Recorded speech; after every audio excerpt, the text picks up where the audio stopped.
मेरे प्यारे दोस्तों, पिछले वीडियो में हमने भगवान श्री कृष्ण की आत्मकथा जो नारद की भविष्यवाणी है उसका पाठ 1 का एपिसोड नंबर 1 सुना था। आज हम पाठ 1 का एपिसोड नंबर 2 सुनेंगे। तो चलो शुरू करते हैं। इसके बाद उसका कहना है कि उसकी दोनों आंखें निकलवा ली गईं और वह दर-दर की ठोकरें खाने के लिए छोड़ दिया गया, किंतु उसकी आंखें निकाली जाते किसी ने देखा नहीं है।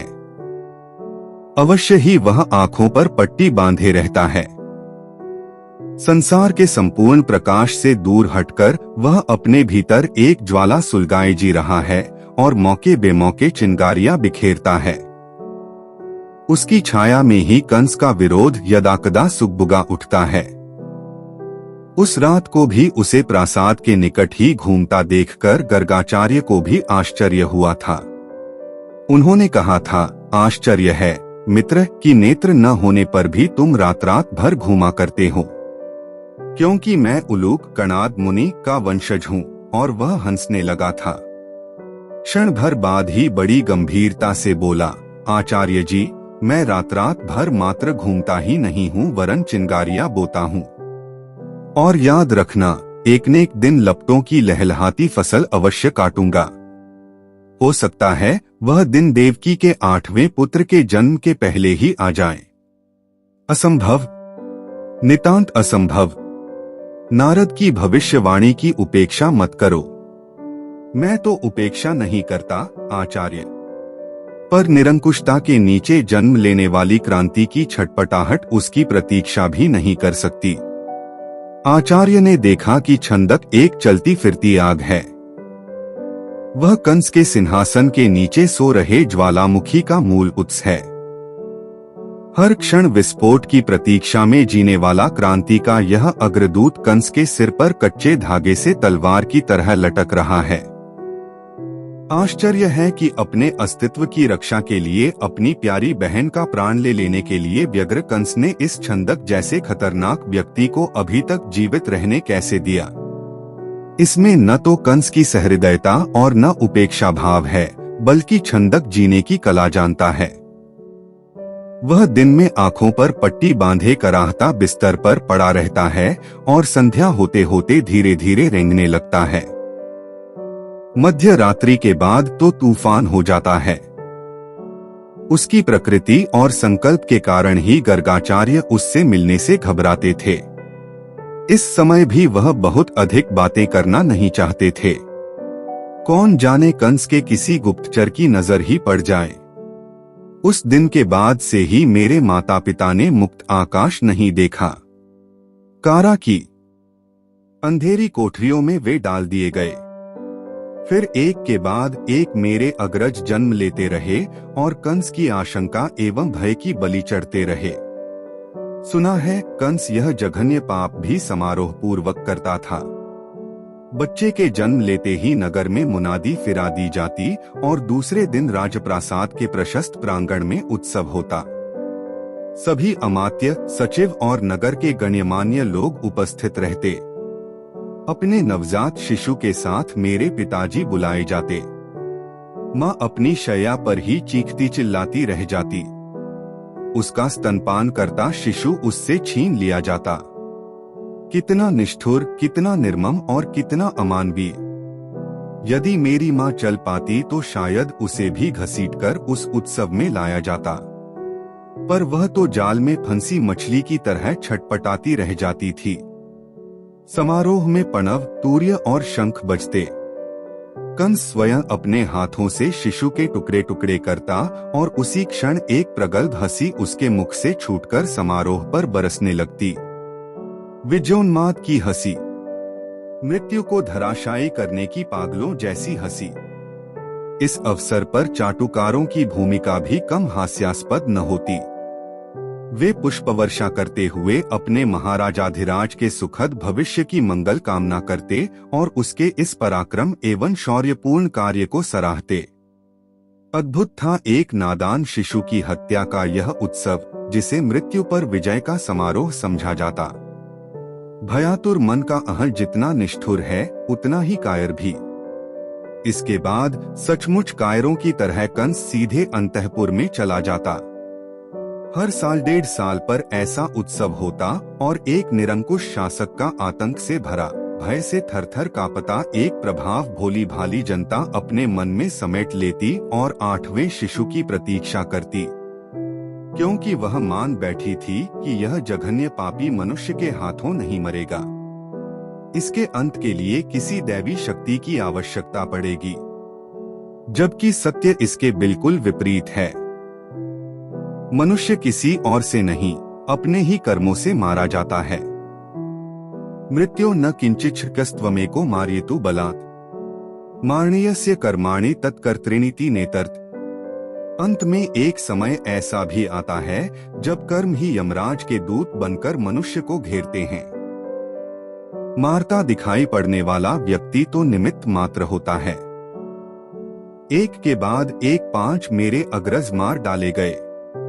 6ठे शिशु के मरणोत्सव में एक विशेष घटना घटी। शिशु की हत्या के बाद विजी मनस्थिति में कंस अंतःपुर की ओर लौट रहा था कि शुभकामनाओं से लदी एक आवाज उसकी ओर फेंकी गई, महाराज की जय हो। अंधकराज अमर रहें। लोगों ने देखा, छंदक आंखों पर पट्टी बांधे लड़खड़ाता चला आ रहा है। गर्गाचार्य ने बताया था कि लोग उस समय चकित रह गए उसे देखकर। प्रासाद में वहां कैसे गया, उसे प्रवेश कैसे मिला। वह कंस की ओर दौड़ा। प्रतिहारियों और सैनिकों ने उसे रोका। वह वहीं से चिल्लाया, कृपा निधान, मैं आपसे कुछ निवेदन करना चाहता हूँ। क्षण भर के लिए महाराज के बढ़ते कदम रुक गए। उन्होंने मुड़कर देखा, शायद पहचाना भी हो। फिर विजी मुद्रा में बड़े उपेक्षा भाव से बोले, जो कहना हो महामात्य से कहो, किंतु महाराज मैं आपसे ही कहना चाह रहा हूँ। क्यों? नितांत गोपनीय है। गोपनीय? कंस कुछ सोचने लगा। छंदक को लगा कि उसकी औषधि काम कर गई है। उसने एक मात्रा और दी, महाराज आप इसे स्पष्ट समझ लीजिए कि मैं यहाँ अपनी आंखें मांगने नहीं आया हूँ और न किसी वृत्ति की आकांक्षा से ही आपका आह्वान कर रहा हूँ। वस्तुतः आपके भविष्य की ही चिंता मुझे राजप्रासाद में ले आई है। मैं चाहता हूँ कि आप अभी रहें और आपके साथ जो छल किया गया है आप उसे समझें। मेरे साथ छल? आशंकित मन का तार बज उठा। वह उसी की ध्वनि में उसे समझने लगा। अवश्य ही छंदक उसे रहस्यमय लगा होगा। फिर भी वह उसे लेकर अंतःपुर में चला गया। सभी राजकर्मचारी और उपस्थित जन स्तब्ध रह गए।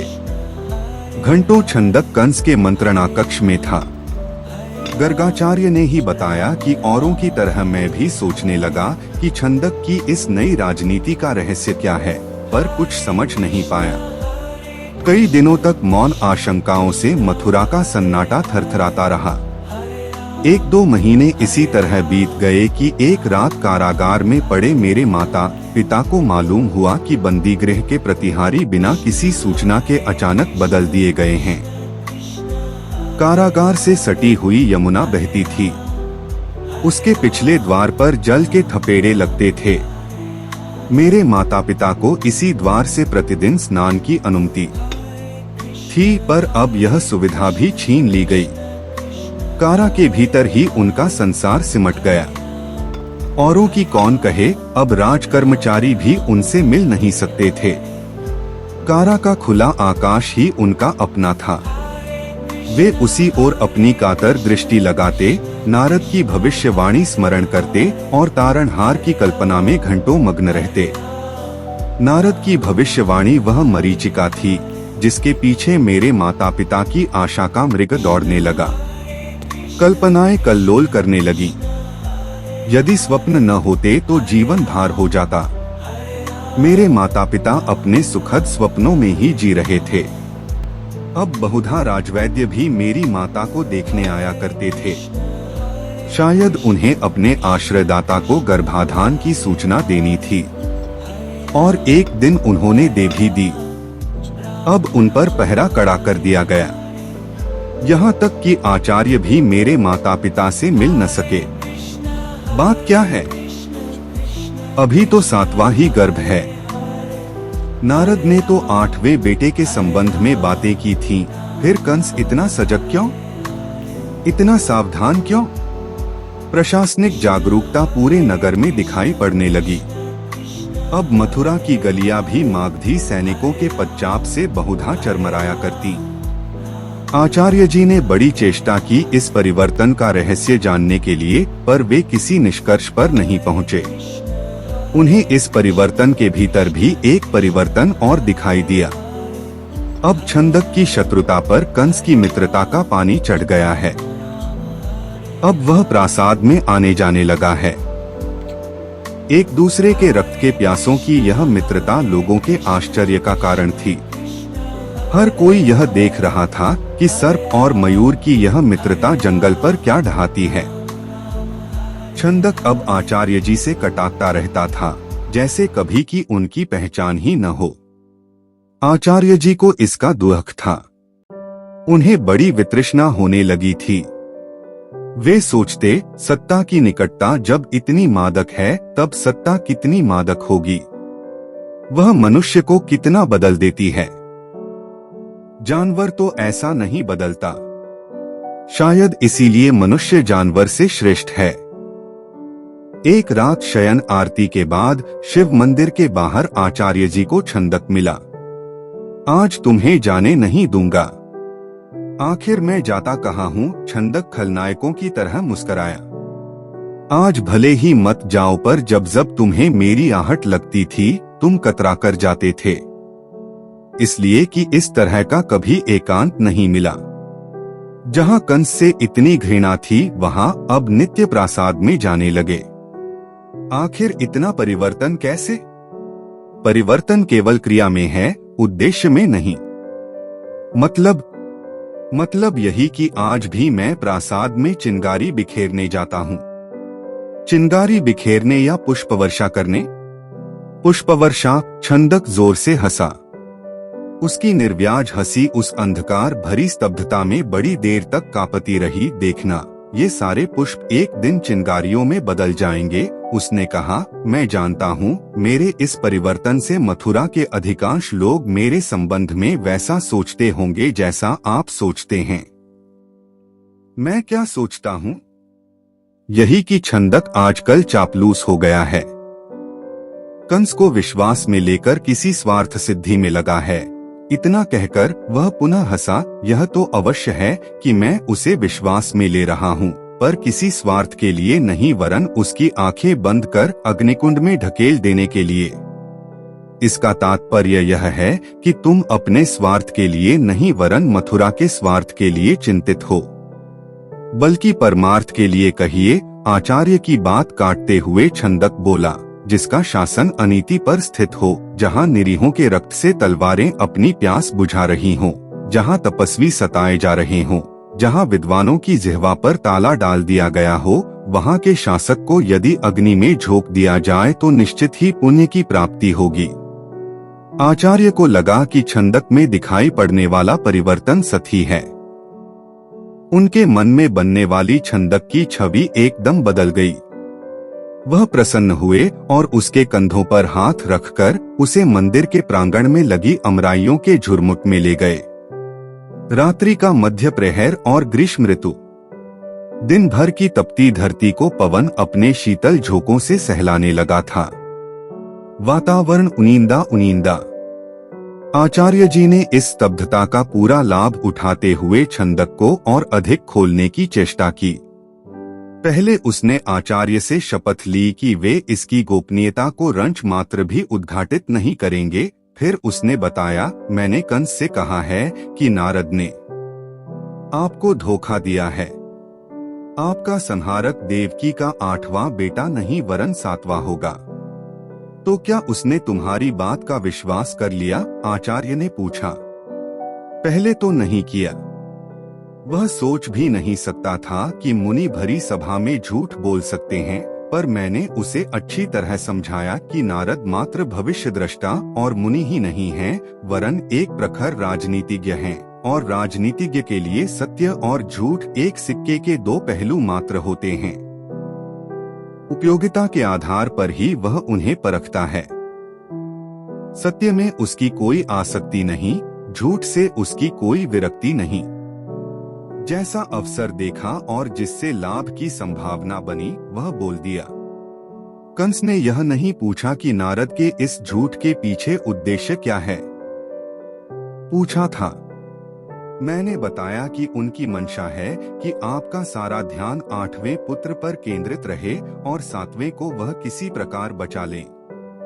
किंतु तुम्हारे इस झूठ के पीछे तुम्हारी मंशा क्या है? आचार्य बोले कि कंस का सारा ध्यान 7वें पर केंद्रित हो जाए और मैं 8वें को बचा लूं। छंदक की कुटिल मुस्कुराहट का अनुभव आचार्य को उस अंधेरे में भी हुआ। मैंने उससे एक बात और कही है। क्या? देवकी का यह 7वां पुत्र चमत्कारी होगा। उसे काटकर फेंक देने के बाद भी यदि कोई उसके अंगों को सावधानी पूर्वक मिला देगा तो वह जी उठेगा, उसमें प्राण प्रतिष्ठा हो जाएगी। तब तो अपने श्वसुर जरासंध का अतीत उसकी आंखों के सामने आ गया होगा। तभी तो उसने विश्वास भी कर लिया।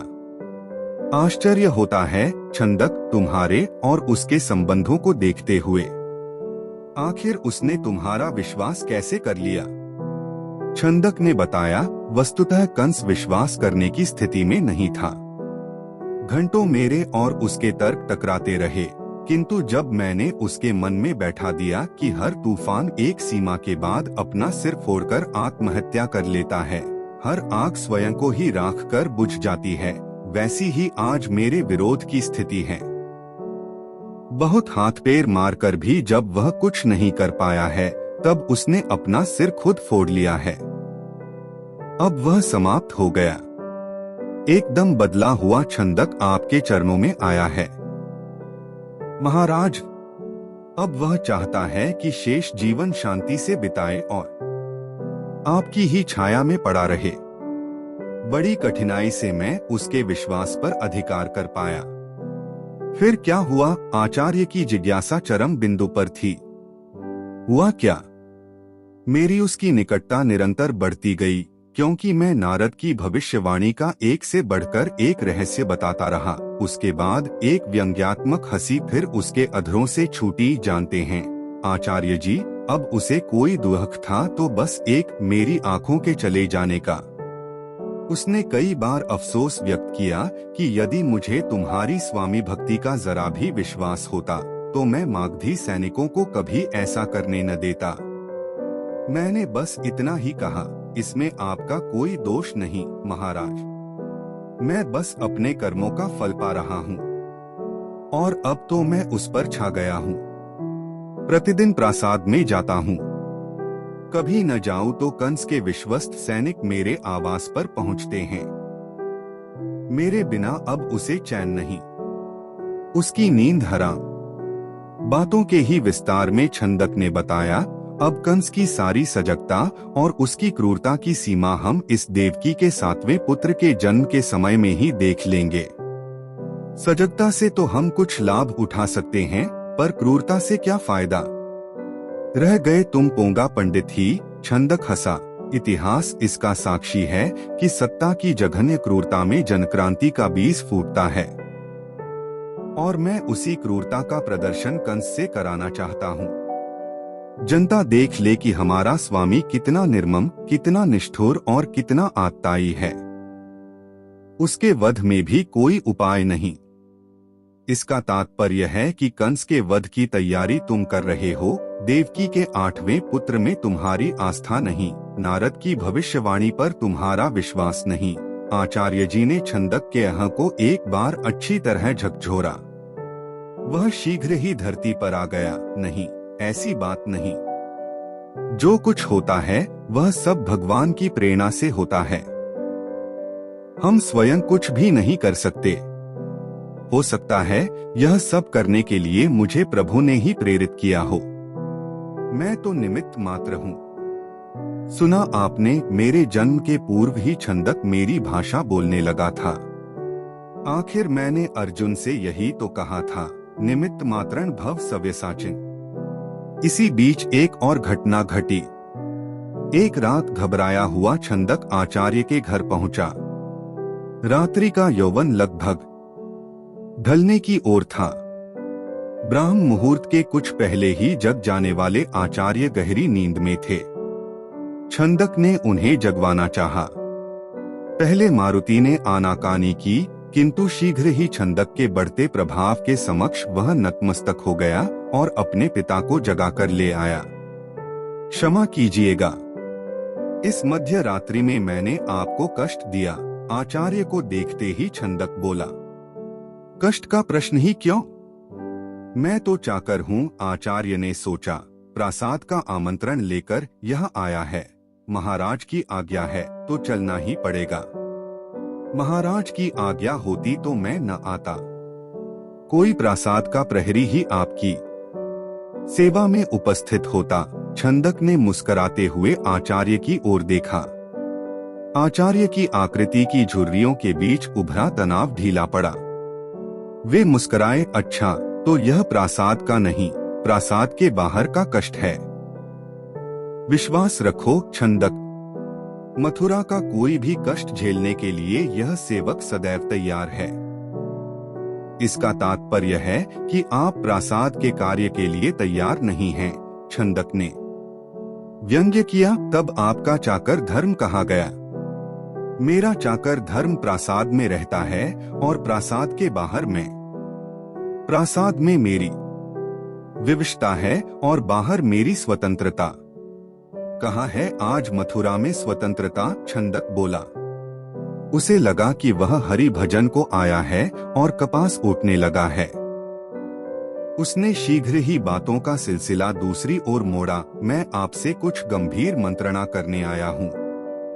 आचार्य ने मारुति को संकेत से हट जाने के लिए कहा। वह भीतर चला गया। बात आगे बढ़ी। मेरा विचार है कि देवकी के स्वास्थ्य की परीक्षा करने अब वैद्यराज न जाया करें। क्यों? वह कंस का 100% आदमी है। उसके रहते हमारी योजना पूरी नहीं हो सकती। पर उसे हटाया भी तो नहीं जा सकता, आचार्य बोले। वह भी कौन कहेगा उसे हटाने के लिए? और किससे कहेगा? इस बात को किसी तरह हमें देवकी के कान में पहुंचाना है कि वह स्वयं एक लिखित आवेदन करे कि वह अपने स्वास्थ्य की परीक्षा किसी पुरुष से नहीं कराना चाहती। बस इतने से काम बन जाएगा, छंदक ने कहा। इसके अतिरिक्त वैद्यराज को हटाने का दूसरा बहाना भी नहीं बनाया जा सकता। जो ही आवेदन पत्र आएगा, कंस मुझसे अवश्य सलाह लेगा। पर यह कार्य भी सरल नहीं है। कारागार में किसी सूचना को पहुंचाना, बाप रे बाप, वहां महाराज की आज्ञा के बिना पंख भी नहीं फटक सकता। काम हो सकता है यदि आप प्रलंब से कहें। वह कोई न कोई उपाय अवश्य निकाल लेगा। प्रलंब से आचार्य चकित रह गए। क्यों मुझे तुम सर्प के बिल में हाथ डालने के लिए कहते हो? आप गलत समझते हैं। महामात्य तो पहले से ही कंस से दुहखी है और अब तो उसका दुहक दूना हो गया है। इधर बराबर उसकी उपेक्षा हो रही है। हर बात में अब महाराज मुझसे ही सलाह लेते हैं। उसके संबंध में खुलेआम कहते हैं कि इसकी वृद्धता का प्रभाव इसकी बुद्धि पर भी पड़ गया है। अब वह भी लड़खड़ाने लगी है। इसका तात्पर्य हुआ कि अब प्रलंब सबसे अधिक तुमसे ही जलता होगा। निश्चय ही, छंदक बड़े विश्वास से बोला। वह एक दिन मुझसे ही कह रहा था कि आपने मेरा कार्य तो संभाल ही लिया है, अब पद भी संभाल लीजिए। अब मैं अपने दायित्व से मुक्त होकर संन्यास लेना चाहता हूँ। तब तुमने क्या कहा? कहा कि ईश्वर चाहेगा तो यह भी शीघ्र हो जाएगा। बड़े विचित्र हो जी, सीधे सीधे कह दिया तुमने। न कहता तो क्या अपने संबंध में संदेह पैदा कराता। छेदक की आकृति पर एक कूटनीतिज्ञ आभा उभर आई। प्रासाद के सभी लोग मुझे प्रासाद का व्यक्ति समझते हैं और मैं इस छवि को जरा भी विकृत होने देना नहीं चाहता। गर्गाचार्य ने बताया कि उसी दिन से छंदक का वह लोहा मान गए। पर जैसा कि उन्होंने कहा था, यह कार्य सरल नहीं था। कई बार वे प्रलंब से मिले भी। घंटों इधर उधर की बातें होती रहीं, पर वह मतलब की बात कह नहीं पाए। एक बार वे बहाना बनाकर महामात्य निवास पर भी गए। प्रलंब ने अपना ही रोना आरंभ किया। कितने दिनों से इस राज्य की सेवा में हूँ। इसके पहले भी हमारे पूर्वजों ने इस सिंहासन की सेवा में अपनी निष्ठा अर्पित की थी। आप तो सब जानते ही हैं, आचार्य जी। पर आज मैं जितना संदेह की दृष्टि से देखा जाता हूँ, शायद दूसरा नहीं। इतनी उपेक्षा और अवमानना के बाद तो यही इच्छा होती है कि इस चाकरी को तिलांजलि दूं और संन्यास ले लूं। मेरे प्यारे दोस्तों, यहाँ पर पाठ 1 का एपिसोड नंबर 2 समाप्त होता है। एपिसोड नंबर 3 अगले वीडियो में सुनेंगे। धन्यवाद।